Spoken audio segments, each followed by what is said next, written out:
Hey everybody, I'm Greg. And I'm Katie. Welcome to the Meeple Society. Today we are continuing our top 100, starting with 50.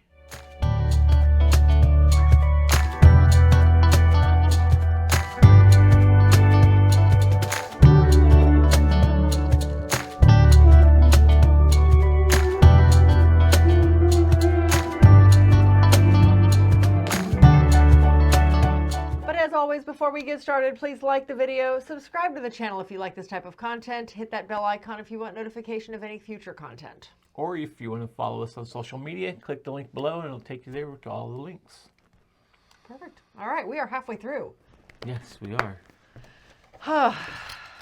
Day 455. It feels that way. Mm-hmm. I know we went over this in the last one, but it's like, oh my gosh. I feel like this one's taking way longer than last year's did. So. And it's going to take much longer if you don't get to it. Just like.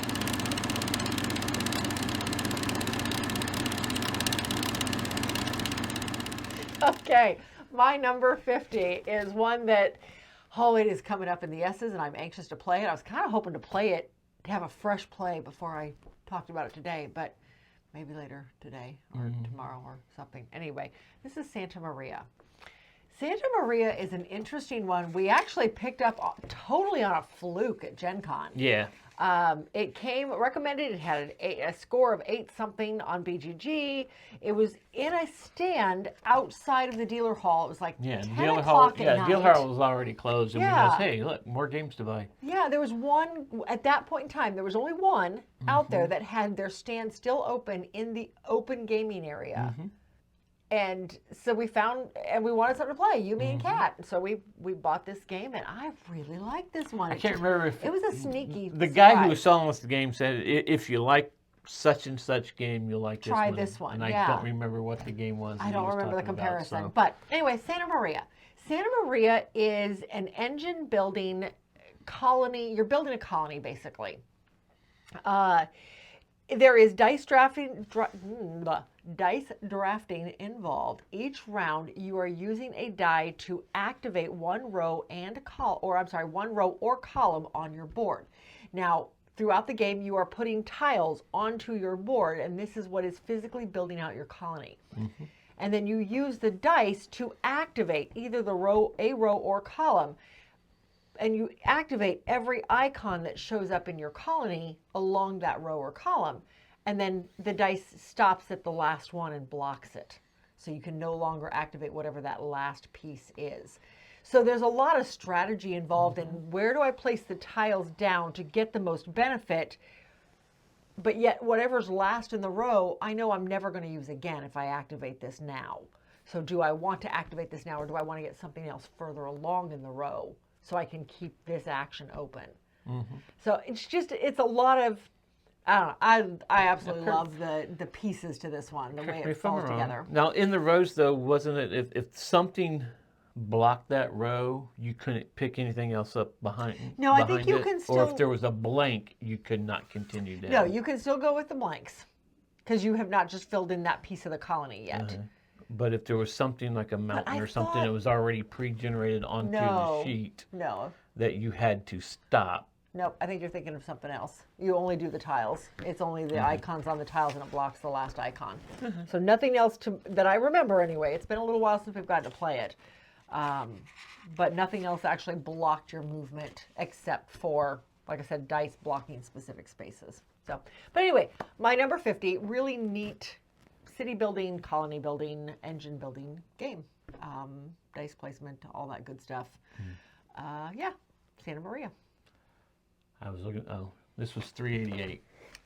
We haven't played it I know you like it a lot. I do. I'm not the biggest fan of it. I mean, I'll play it, but... I love this one. So, okay, so my number 50, I know you like. Okay. This is all about traveling. I've got a lot of those. In a foreign country. And we met a designer. Oh. This is Let's Go to Japan. You're getting cards in front of you. You're taking a card and then you're sliding the other card to either the person on your left or person to your right. And I just did that backwards. Person to your left, person to your right. Anyway, besides the point. And they're doing the same thing to you, so you're getting more cards into a stack that you're going to eventually put out on days of the week of places you're going to go. So basically, you're just designing your trip. And you can start, it's between Tokyo and Kyoto. Tokyo and Kyoto, right? Yes. Yes, that's what I thought. I thought you were trying to correct me from Tokyo. No, it's Tokyo. Anyway, Kyoto. so you're going between Tokyo and Kyoto, and you're putting them out. They have the two cities have different colored cards, so you know when you're shifting cities. But you're trying to line it up so the icons that are going to be in play, you have those icons in that area, so you can get bonuses when that card comes up. I mean, this was basically your job long ago. It was. Yeah, I didn't arrange people. I was a travel agent for many years, and I didn't arrange people's actual itineraries, but I did help them book stuff and book hotels, flights, all that kind of stuff. But yes, this was something I definitely thrived on doing, and certainly thought about doing as a more full service travel agent. And when we did all these trips with the choirs, I would plan everything down to the T, similar to this. Right. So yeah, no, I enjoy doing this kind of stuff, the travel planning stuff. But yeah, that's probably why I like it so much. Yep. Yeah, but that is my number 50. Let's go to Japan. All right. Yeah, this one will probably show up later. I mean, just maybe.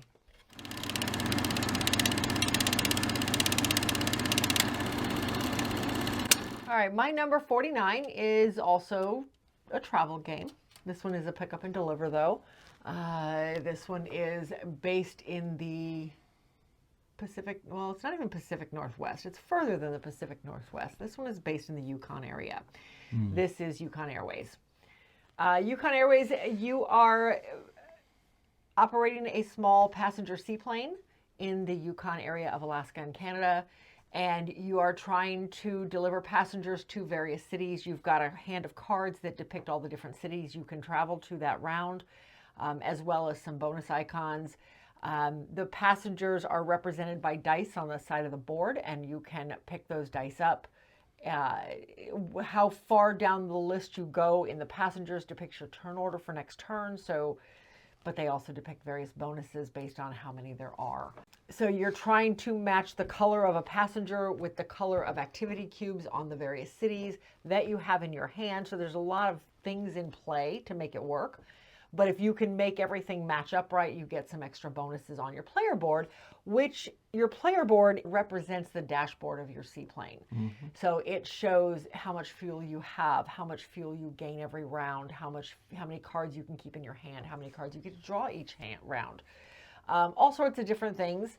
So I really like that. It also has the different various bonus actions that once you activate them, you can take that action whenever it applies later in the game. So just lots of neat things. I love the way they did the player board. But yeah, it's just a really neat pick up and deliver where you have to make all these different things line up properly. Yeah. But when the biggest thing is good. managing your fuel, because you could get to Fuel some is place where you can't get fuel, and then you're out of fuel, and then you're out. Well, no, at the end of every round, everybody comes back to White Horse.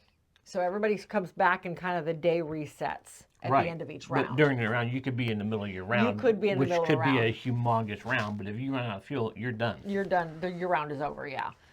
So yeah, that is the big part, is managing that fuel and making sure, because getting up to some of the farther cities, which have great bonuses, but they cost a lot to get up there, a lot of fuel to get up there. So anyway, really neat pick up and deliver. I'm looking forward to playing this one again and digging into it a little more, but that is Yukon Airways at my number 49. Yeah, this one's going to take a few more plays for me for it to wrap your head around to it. Get up anywhere. Yeah. This is like down in the 200s for me. Yeah. We've only gotten to play it the one time, and I remember really enjoying it. I remember enjoying it. I think the part I didn't like was running out of fuel, which I did almost on every other trip I did. Okay. So yeah, no, I'm looking forward to digging into this one a lot more. I guess maybe we've played it twice, because I know we've played our copy at least once. My number 49 is All About the Cheese. Okay. This is Fromage. Okay, I was going to say it has to be Fromage. This is where you are 20th century cheesemakers, I believe Oh it my is, gosh, I'm not sure. in Paris. I think that's what it is. Is that the theme? Yeah, I don't quote me on the century, but I think it's the 20th century. But anyway, you are trying to make and age cheese, and this plays on this like round board where you are putting out workers on the part of the cheese slice in front of you. Yeah. You are basically, it's like 4 mini games, and you are playing the game in front of you by putting your workers out. And then at the end of the round, you're going to get resources or whatever you're doing, building buildings, whatever. You're going to get what it gives you, what that piece of cheese gives you. Then the board's going to move, and now you got a new game in front of you that you got to do.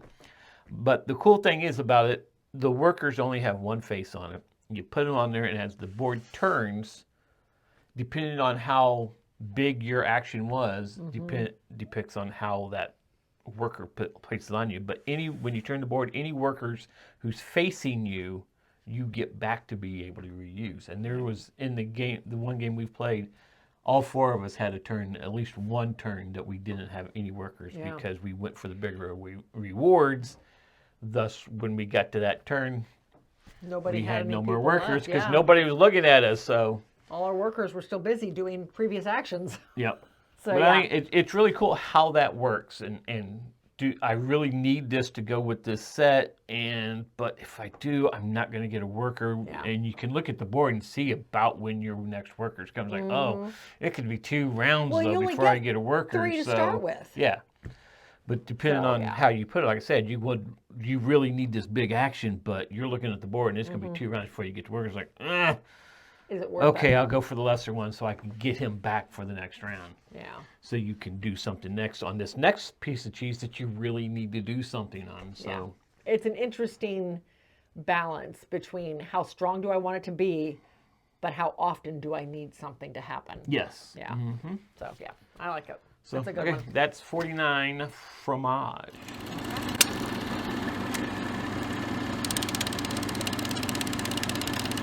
My number 48 is one we have had for a while. This is definitely an abstract strategy.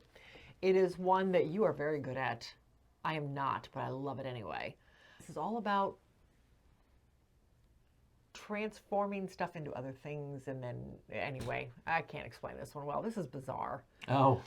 This is an older game. I know, right? Other things into Anyway, other things. this is an older game by Sid Saxon. I found this at Goodwill, and it was just one of those things. It was Eagle Griffin Games, so I thought, or actually, it's just Griffin Games, I think. Yeah. We've played it. We've played this one a lot. Yes, we have. And I absolutely love it. So the idea with this one is you've got 5 different colors of stones in this giant pile in the middle of the table. And you've got a number of different order cards that are out, stacks of order cards out. And everybody's working on the same stacks. You're all trying to compete for these cards. There's 2 markets out, and there are a dozen markets, all double-sided in the game. So you can literally mix and match on these. I don't think we've ever used the same markets twice. And the markets each show 5 options, where, for instance, I can trade 1 white for a red and a blue. Or I can trade 2 blues for a red and a green. And it shows all of this. And you can go back and forth either way. So really, every market has, 10 combinations on it? Somewhat. And you Yeah. have 2 markets out. Anyway, so you're using the markets to change the items in front of you. Now, mind you, you're also rolling a die, and you get that piece at the start of each round. So you at least always start with 1 in front of you. And then you have to figure out what you're going to do in the market to increase that, or to turn that one piece you really didn't need into something you do need to get to the orders that you want to fill. It is a very intense little puzzle. Yeah. And you can look ahead. Nobody's blocking you unless they take your order card. The order that you're trying to Yeah, unless they take fill. the order you're trying to fill. Nobody's blocking what you're doing. The only randomness in this is the die roll. Yeah. Everything else And what's you can next, plan out. The next order up is. Yeah. Everything else can be totally planned out turns ahead of time, provided nobody takes your order card. I don't know. I love this one. It is such a neat little puzzle. But anyway, Like I said, it's been a while since we played that, so it didn't it quite has make been my a little list either. while. But this is one of those that whenever I think of a good puzzle game, I love pulling this one out. And it's so easy to teach, but yet it's so brain burning. So, but anyway, that is my number 48, Bizarre. My number 48 was 62 last year. And I think it raised up because we have another expansion for it that we played. This is the ocean. The ocean. The deep ocean. This is Abyss. Okay. Okay. Well, no, that's just it. I know we have a lot of ocean games. We have a lot of ocean games, and my brain went to one I know darn well that will never have more expansions. It went to Nautilus. Oh. It's like, wait a minute. No. There's no way that came in that Anyway, high. this is Abyss. Okay. This is all about controlling areas of the Abyss, and you go about doing. I mean, there's different parts of the board. At the top, I can't remember what it's called though, but they're putting out cards out. Whoever the first player is to say, okay, we're going to put out these out here, and then you can buy a card, but you have to pay it in pearls to get the card. And what it is, it's a resource for you to go and purchase or basically befriend the lords of the Abyss, which is going to give you powers. There's also a arena, and that's the council in the middle too that you can go to, because all the cards that aren't used at the top are going to go into the council, divided up into their colors. So now you can go in there and it's like, I really need red resources to buy this, to get this guy. So you go and you take the red resources, and now you have all those resources to pay though. Yeah. But as you get the lords of the Abyss cards out, some of them have keys on it, and if you get 3 of them with keys on it, you can immediately go and get an area. A location. A location, and now you control that. But the ones you use to get that area, you now lose all of their powers, and they go under. But it's scoring at the end of the game. Yeah. So yeah, and you don't have a choice. You have to use them. Yep. You get that 3rd key done, they're gone. Yeah. And you're like going, oh, I really love his power. I want to keep using his power though, but he's got a key on him. I needed him for this area because I needed this area, because now that area kind of gives me a power too. Yeah, the stronger ones are the ones with keys. Yep. That's the way it works. It's really cool on how you're drafting cards, you're just picking up cards, you're basically purchasing the lords to get powers to be able to do other things a little easier, but then you're losing them to where you bought get the areas. But it's cool. And like I said, we have both the Leviathan and the Kraken expansions for it, and I think that's why it came up. Yeah. So that is number 48, Abyss.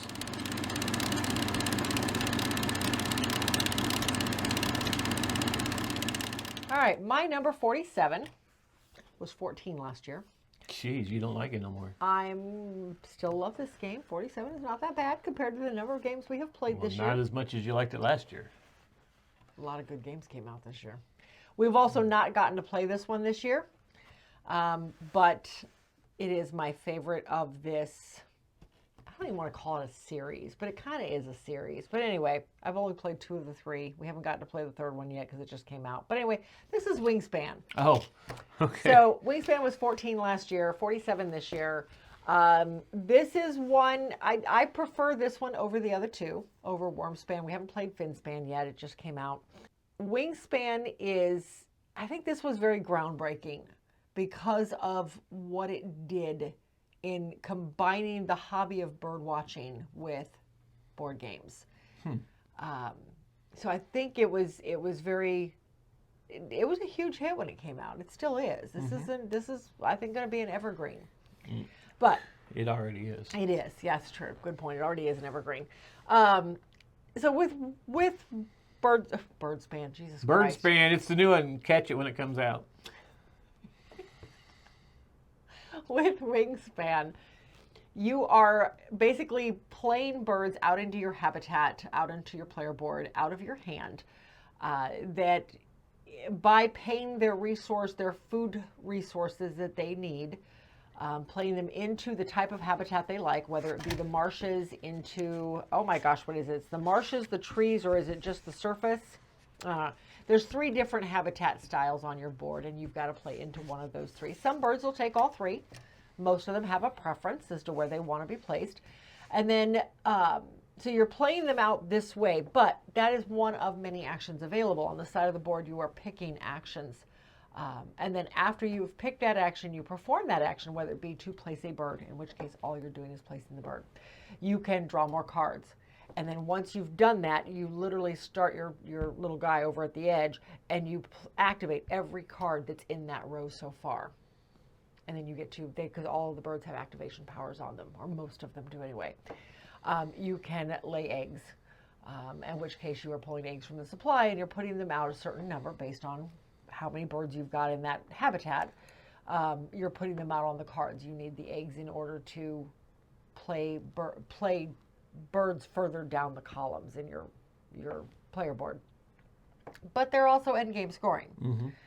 But I like the fact that as you're doing the various actions, whether it be gathering resources, playing out birds, you don't get to activate anything. But whether you're gathering resources, you're laying eggs, or you're getting more cards in your hand, you're activating every bird in that row as you go. Anyway, that is my number 47. 47 Wingspan. This was my number 95. So it's a crossover. Oh, it was. And I even had that written down. I forgot to say that. I'm sorry. Yes, this was a crossover. My number 47 was once a Grail game for us. Okay. We considered it as our convention game. Okay. I had a feeling that's what it was. Okay. But at the last retreat, we finally found a copy, and we now have it in our collection. Yes, This is Chimera Station. This is all about being an alien race, and you're in space, and you are putting out one of the actions you can do is put out mods that become actions for people to go to. You're trying to get resources, you're trying to feed your people or your aliens, you're trying to get new sections that you can, what do you call that? What are they doing? What is it? They're you're taking them apart and putting a new section on, putting them back together. What is that called? You're making your alien one taller, though, but it's going to have new powers as it goes to different places. Like it'll be able to pick up an extra resource, or you don't have to feed that one because it has the leaves on it, or you can push somebody off of spot, or just extra points, period. Yeah. But I love this game because, like I said, not only are your workers are changing in what they can do, but the board is getting bigger with more spaces to go to, so you're competing to get to those, but you're also trying to get them out so you can get the points for it. Or the bonuses where you put it out, there's bonuses where you put them out at. Yeah.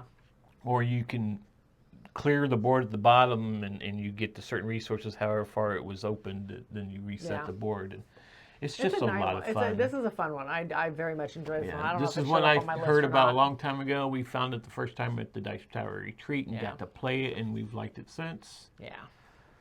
So this is number 40. This actually went down because last year it was 37. Probably because it's no longer unattainable. A sought-after game. Yeah, it's no longer unattainable. You know where it is. You can play it anytime you want. Yep. So this is number 47, Chimera Station.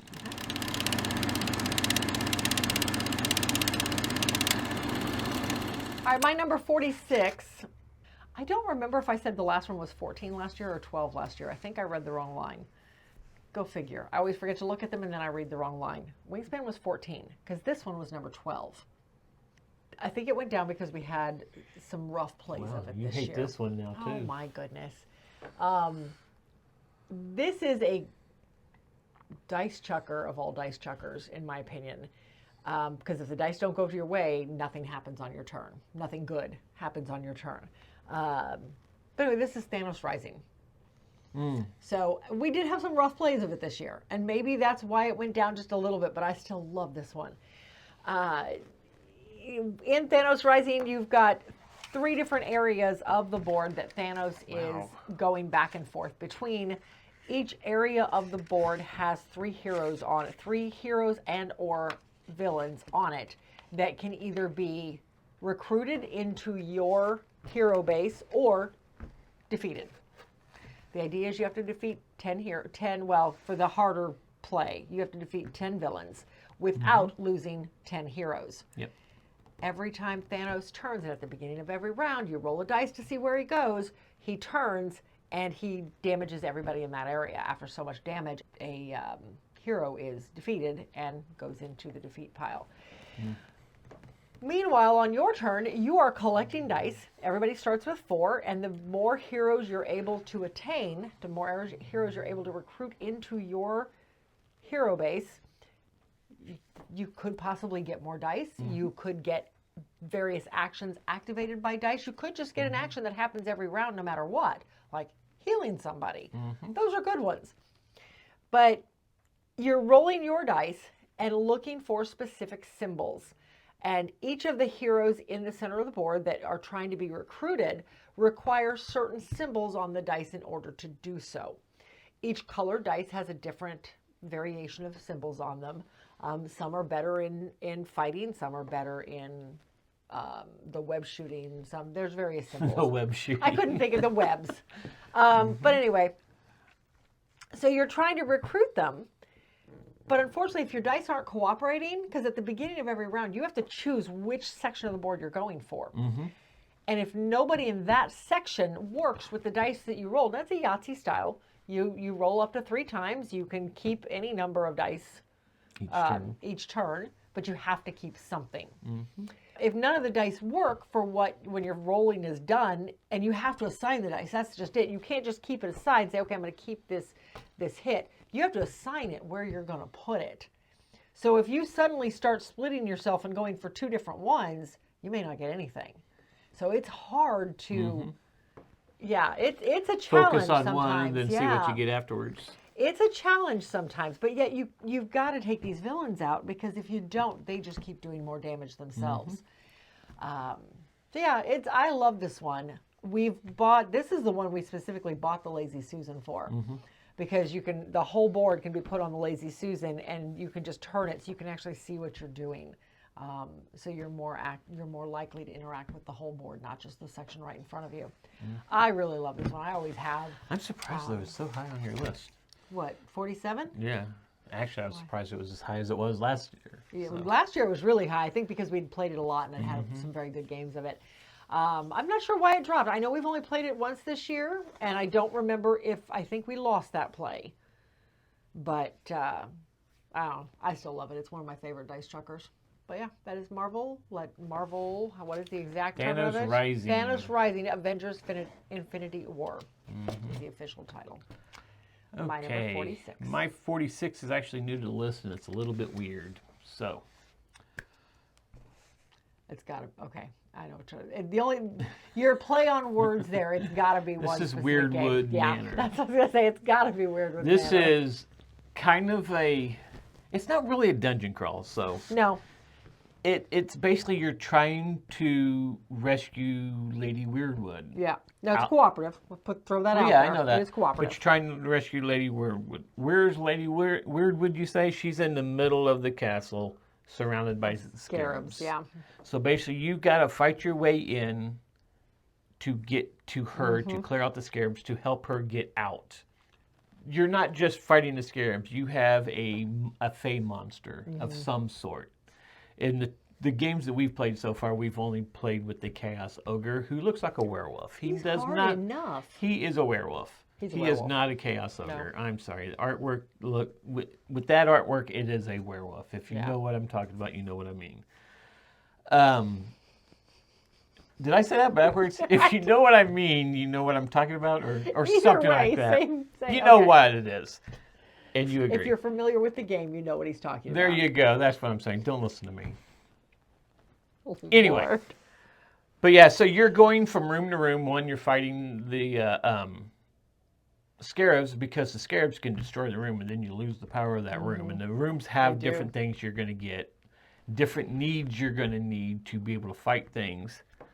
But as you're playing, you have a board. Everybody has their own player. Everybody has separate powers. And you're playing cards to the board. And the card you're laying down says what day it's going to need to be to be able to play that card. What part of the day it has to be played in. The game has 2 rings going around it. One keeps track of the day. One keeps track of the hours. Yeah. And say, like, I can't play for that day. The next one I have to play is during the afternoon. So now you have to turn it to somewhere in the afternoon. This is going to change where the doors are at in rooms. What doors are whether open, they're what doors open, aren't, they're closed. I mean, you could get locked in a room. Very easily. And the bad thing is this happens before you do your action, and you could have planned on, okay, I'm going to leave this room, I'm going to go down this hallway, get over here, do this action. I'll still have 2 movement left, and I'll go down here to this room and do that action, and then do that action. I'll be set up and ready to go. But because you played your card, now your room's locked, you can't even get out. Mm-hmm. But on your board there, you could have a power like, I could teleport out, but it's going to cost you. Yeah. But so we played the first time we played this. I think we played a bunch of stuff wrong. We were just so over the game. Then we watched the video and it's like, ooh, we are playing a lot of stuff wrong. Let's play it again because we watched the video from the designer of the game. He was playing it and teaching it to some other people, and was like, makes sense now. We played it and we really enjoyed it. Yeah, it was really good the second time around. I don't think we've played this with anybody yet, have we? No, we've not. We bought it to play with Doug and Sarah on Cooperative Sunday. Yeah. We're still in the middle of another game, so we haven't dug it out yet. We're having a lot of fun with. Yeah, we haven't dug that one out yet. Which might be on our list later. Yeah. We don't know. You don't know? Anyway, I'd have to check. Anyway, though, but it is a lot of fun. It has that dungeon crawly feel because you're fighting things. Right. And you're trying to help people escape. Well, you're moving from room to room. But it's more of a resource management, card playing, not really a worker placement, it's a worker movement game. But yeah, I've enjoyed the game. I enjoyed it. We need to play some of the other monsters instead of the werewolf, or I'm sorry, the Chaos Ogre. But yeah, that's number 46, Weirdwood Manor.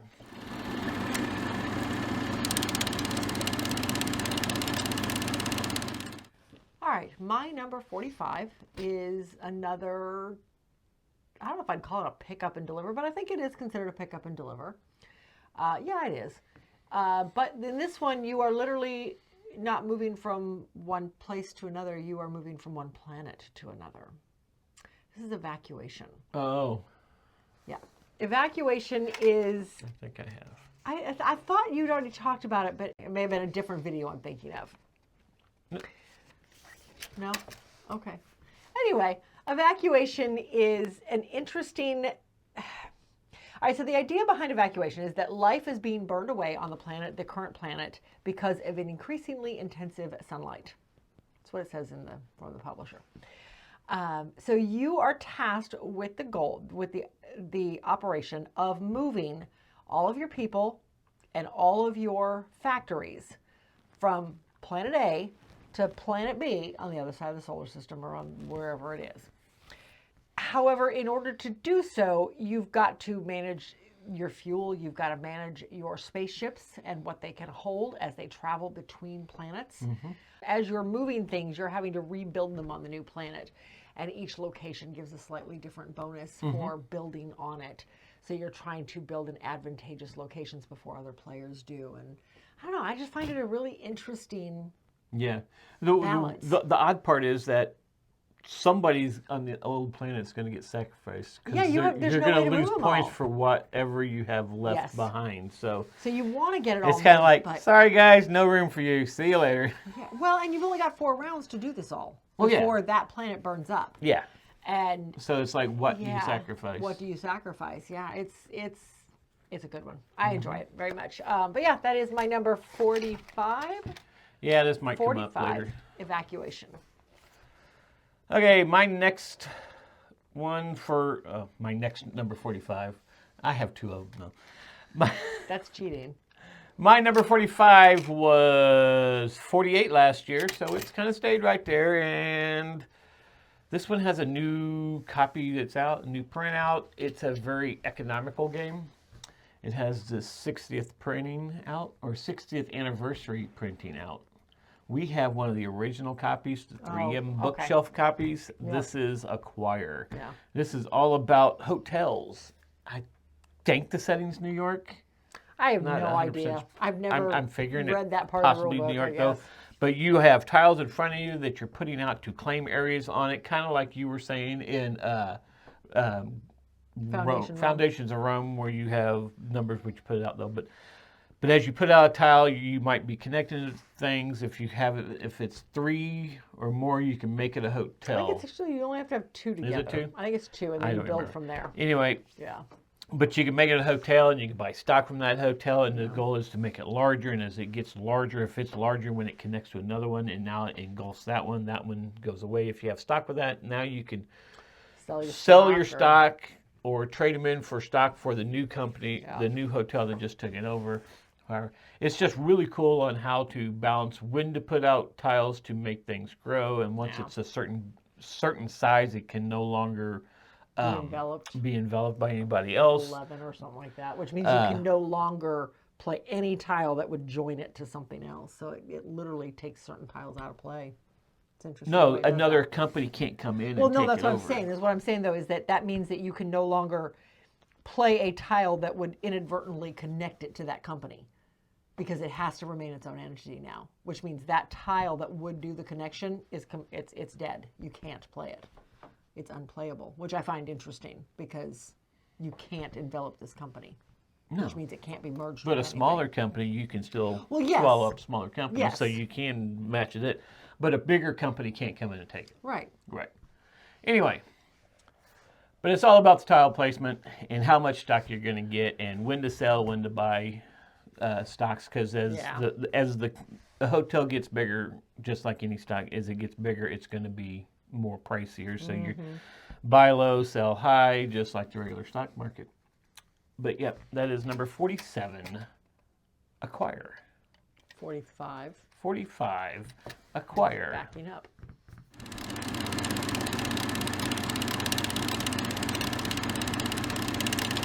My number 44.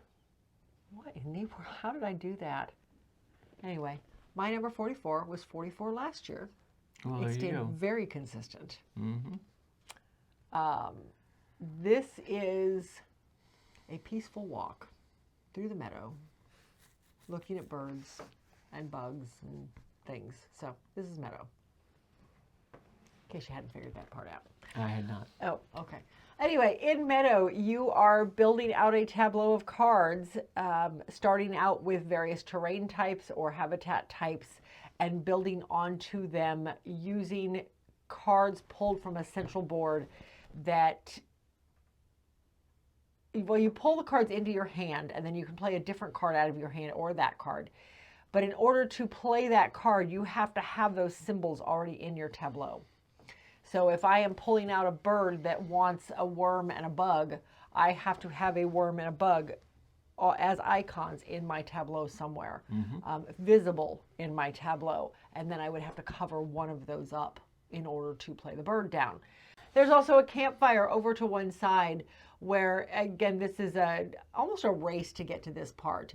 You have to have, one, you can place, okay. So picking up cards from the center display, first of all, uses little signposts that remind me actually of the signposts we used to stick next to our tent when we were camping with the scouts. That's what they've always reminded me of. But they're using little signposts that kind of like, in the first game we ever played with this mechanism was Quadropolis, but it has that same mechanism of, I'm going to play my 3, I'm putting it in this column, and now I can take the 3rd card down. Or I'm going to put it here, and I can take the 3rd card over.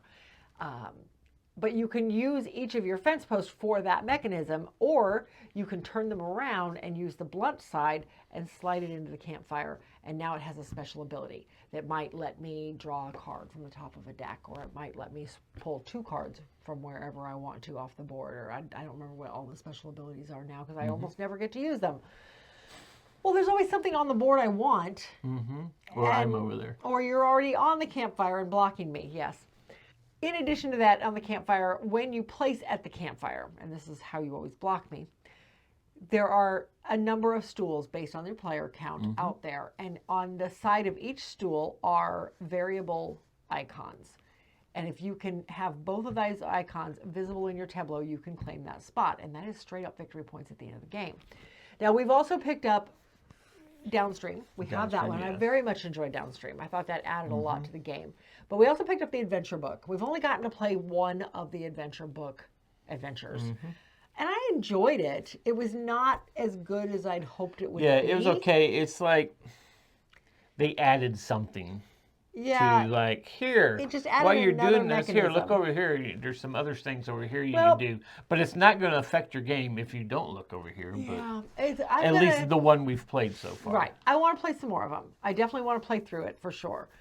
So I am looking forward to kind of finishing that up and seeing what it has to offer, because I was so excited about it when we heard about it. But I like just the straight up base game. I really do. But anyway, that is my number 44. 44 last year. Beto. Yeah, hey. My number 44 was 51 last year. Okay. We recently played this. We do not own it. This is another economic game. Okay. Do you know what it is? There's only one it can be. This is Big Boss. Yeah, exactly. This has the same kind of It has the same thing core like mechanism. with Acquire. Yeah. But it's a track going around the board Yeah, now, and it's it's no longer numbered just from an 1 open to board. 100, all going around, winding around. I want to say a circle, but it's a really It's a- sloppily made circle. Uh-huh. And you're getting you start with a hand of cards, so you have cards that's going to have numbers in it already that's going to represent places on the board.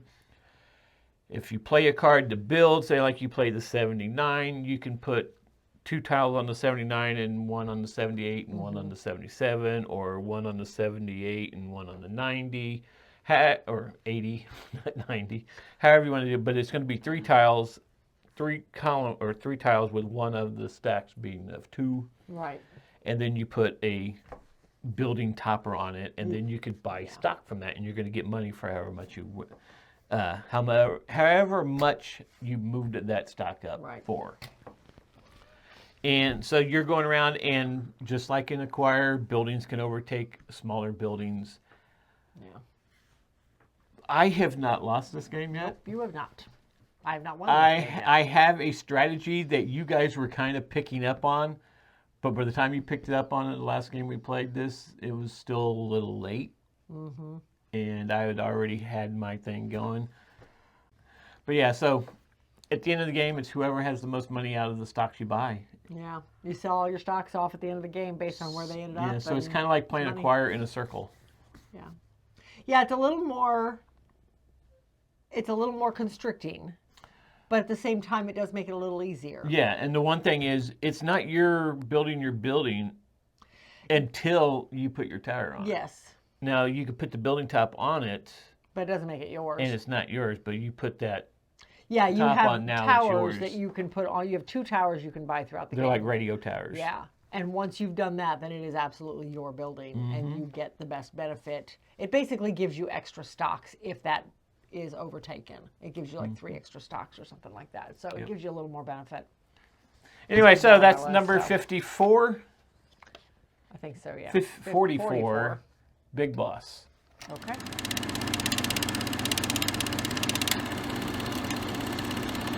Okay. My number 43 was your 56. It is new to the list. It was not rated last year. This is a game all about preserving knowledge, or attempting to preserve knowledge. This is ancient knowledge. This is an interesting card game. This has got some interesting mechanics behind it. You are playing cards out of your hand to the top of your player board, and then adding the various knowledge, you get the abilities that are on those cards until they fall off. They become lost knowledge. They fall off into the past, let's put it that way. So as generations go by, the cards just kind of slide down. And you're tasked with getting all of the knowledge tokens off of those cards and into, basically just off the cards, because once you do that, you just discard them. But if at any point that card, or I shouldn't say if, because it's going to happen. Yes. When that card falls off, it becomes part of the past. It goes over to the side of your board, and this dictates, the number of cards here dictates the end of the game, but it triggers the end of the game. But anything left on it, any knowledge left on it, is going to end up going into basically one spot on your player board called lost knowledge. This is basically knowledge that was never transcribed. It is just, it was all hearsay, and it's gone. It is gone. And it's all negative points at the end of the game. But I think it's a really neat engine building game. You have those powers while they're out. You've got artifacts that you play that stay on your board until something happens to remove them, and those give you special abilities. But just that whole idea of you have to try to get this knowledge off of these cards so that it is permanently being transcribed into history and not falling off and being lost. I just think that was a neat concept of a game period. I really, really enjoy this one. We need to play this more. But yeah, that is my number 43, Ancient Knowledge. So my number 43 was 157 last year. And I think because we got expansions for this and we've now played it with all the expansions. This is Viking themed. This is Raiders of the North Seas. Okay. All right. This one is probably the first game I ever played with the mechanism of you put out a worker because you're only going to have one worker at a time.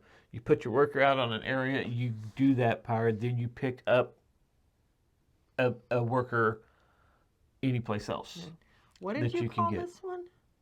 Raiders of the North Sea. Raiders. I swear to God, you said Vikings of the North Sea, and I'm going. I said it's There is Viking no Vikings theme. of the North Sea. I said it's Viking theme, Raiders of the North Sea. I'm sorry. Okay.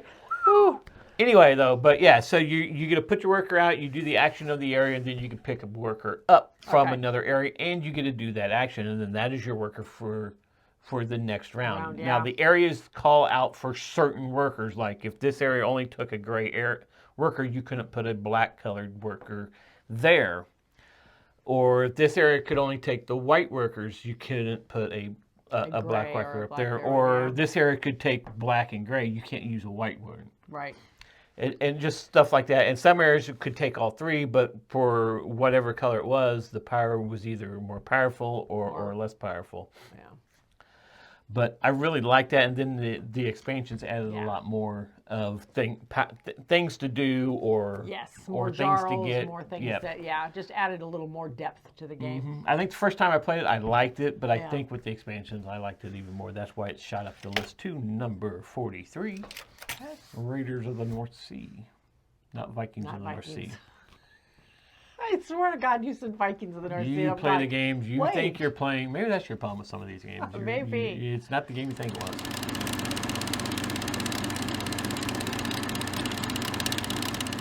My number 42, which was 42 last year.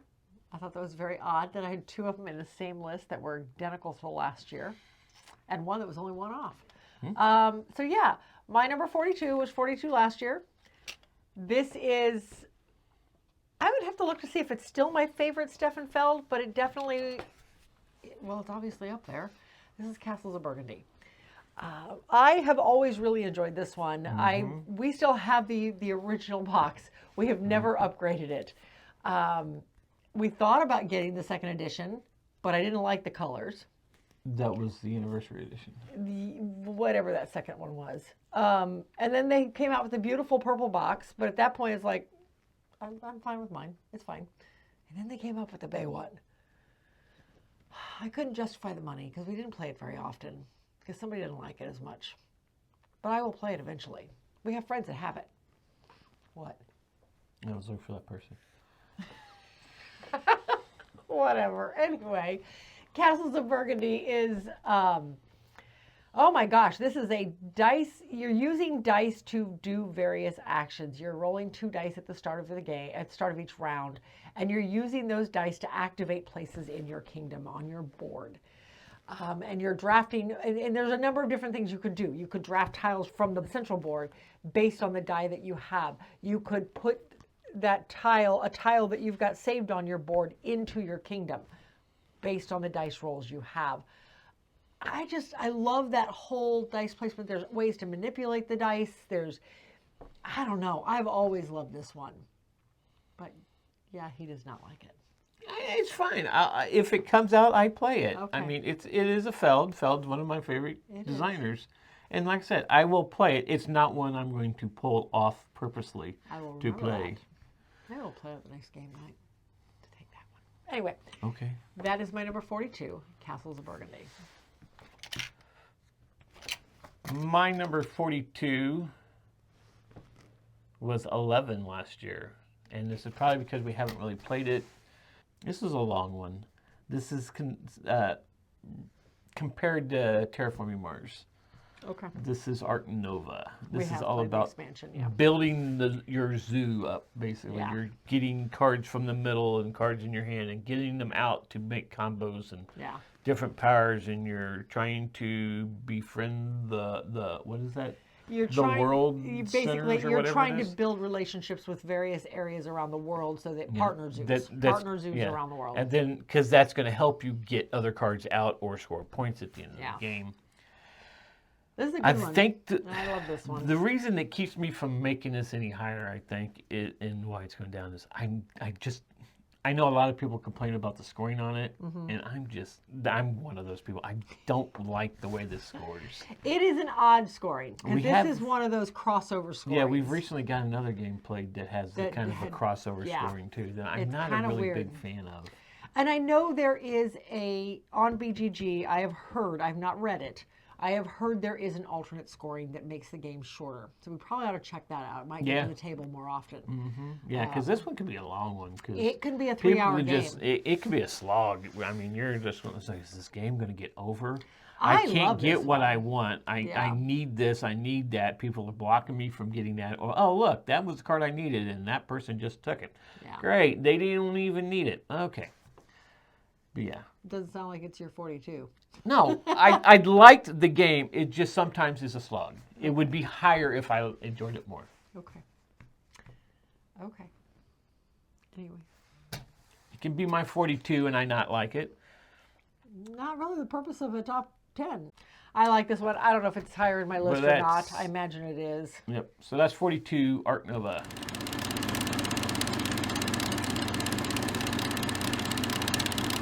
And my last one of this video, my number 41, this is a fairly unknown one. I've never seen anybody else talk about it but us. That's the weird thing. I've never seen anything else on this. This was a Kickstarter we received in this year. This is tableau building, similar to Earth, where you're putting your cards out in a 4x4 grid, and this is Collab. Oh, okay. Yeah, I think this is, it's such a neat concept. It is such a gorgeous game. I don't know why, maybe because it just never hit stores. Yeah. I've never seen it in a store. I think it was Kickstarter only, and I think that may have hurt it. So the board is completely modular, and which really doesn't matter because you can go anywhere on the board. The only biggest difference is that each of the spires on the board give you certain abilities when you place or take an item or take one of your minions off of it. That may affect where you put your minions at the start of each round. And then when your scientist goes to areas, their power abilities are modified by the minions that are on the spires near them. So you can completely change out the board. All of the roof pieces are all modular. You are drawing them and placing them out when the game dictates that you do it. So everything turns 100% modular on this. Meanwhile, you're also drafting cards and you're putting those cards into a central display, and that is where you're getting a bulk of your points because certain cards need to be in certain areas in certain configurations in order to score. I love this game. I think it is a very neat game. Did we actually film a playthrough? We did film a playthrough of this one. I believe, yes. Yeah, I think we did. If we didn't, we need to. I know we've reviewed it on the podcast, but I don't remember if we actually filmed it. I believe we did. So, but anyway, if we haven't, we need to. But yeah, that is my number 41 collab. My number 41 is a game that won't be on your list. That's not. It's an auction game. Probably not. Yeah. And a recent pickup. Last year, I think. We actually played this on the 24. This is Skyrise. No. This one, I don't understand why you don't like it though. But I just don't care for it. This one is so cool. Depending on how many players you have, it depends on how many districts are open. Yeah. You're going to start in the middle. Everybody has buildings in front of them with the bottom sides up that shows numbers on it. Everybody's numbers are different. But these are the numbers you have to auction, and somebody, whoever start player is, puts out one of their pieces and says, okay, so I have a 2. I'm going to put my 2 right there. on one of the spots. Now somebody can come in and say, oh, well, I have a 5, so I'm going to put the 5 because I'd really like that spot. And it'll keep going until everybody passes, and the person who bid the highest gets that spot. They turn that building over, and it goes there, and you're going to get a reward from whatever's in that area. And now you have that color that's going to be marked on your player board. And the whole thing is you go a certain amount of rounds, and then you get new ones. That are going to come out, and there's one building that can go anywhere. It's your main building, and say like somebody says, I'm going to put a 22 there, and you're like, you really, really, really need that other spot. The next spot is, and it's your turn. Like, well, I'm going to play this building there. Ends everything. Ends the round. You get that spot automatically. Yeah, it is the highest of all. Yeah. So, but there is a little bit of a set collecting because you're collecting pieces of the different communities in the areas.